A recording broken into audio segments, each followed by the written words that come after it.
നിങ്ങളിൽ നിന്ന് നിരവധി ആളുകൾ നമ്മുടെ വരാനിരിക്കുന്ന തലമുറക്ക് പ്രചോദനം നൽകുന്ന, ഈ രാഷ്ട്രം ആദരിക്കുന്ന, തലമുറകൾ കഴിഞ്ഞാലും പേരെഴുതി വയ്ക്കപ്പെടുന്ന, ചരിത്രത്തിൽ പേരെഴുതി വയ്ക്കപ്പെടുന്ന ഒരു വ്യക്തിയാകുന്ന സുന്ദരമായ ഒരു സ്വപ്നം ഈ നിമിഷം മുതൽ കണ്ടുവരണം.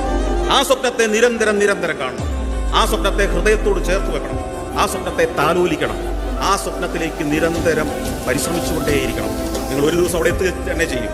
ഒരു സാധാരണ ഉദ്യോഗസ്ഥനായി ഏതെങ്കിലും ഒരു മൾട്ടിനാഷണൽ കമ്പനിയിൽ, ഏതെങ്കിലും ഒരു സർക്കാർ വിഭാഗത്തിലെ ഒരു സാധാരണ ഉദ്യോഗസ്ഥനായി വലിയ ശമ്പളം വാങ്ങി ജീവിക്കുക എന്ന സ്വപ്നം കാണാനല്ല നിങ്ങളെയൊന്നും ഞങ്ങൾ ഇവിടെ പ്രതീക്ഷിക്കുന്നത്. വരാനിരിക്കുന്ന തലമുറകൾക്ക് പ്രചോദനമാകുന്ന, ലോക അത്ഭുതത്തോടെ കാണുന്ന, വാർത്തകളിൽ നിറഞ്ഞു നിൽക്കുന്ന, നിങ്ങളുടെ ഓട്ടോഗ്രാഫിന് വേണ്ടി കുട്ടികളും യുവാക്കളും ക്യൂ നിൽക്കുന്ന, നിങ്ങളൊരു എയർപോർട്ടിൽ വന്നിറങ്ങുമ്പോൾ ഹാരവും ബൊക്കയുമായി മന്ത്രിമാരും ഗവർണർമാരും കാത്തു നിൽക്കുന്ന, രാഷ്ട്രം നിങ്ങളുടെ പേരിൽ പുരസ്കാരങ്ങൾ ഏർപ്പെടുത്തുന്ന പ്രതിഭകളായി മാറാൻ കഴിവും കരുത്തുമുള്ളവരാണ് നിങ്ങൾ ഓരോരുത്തരും.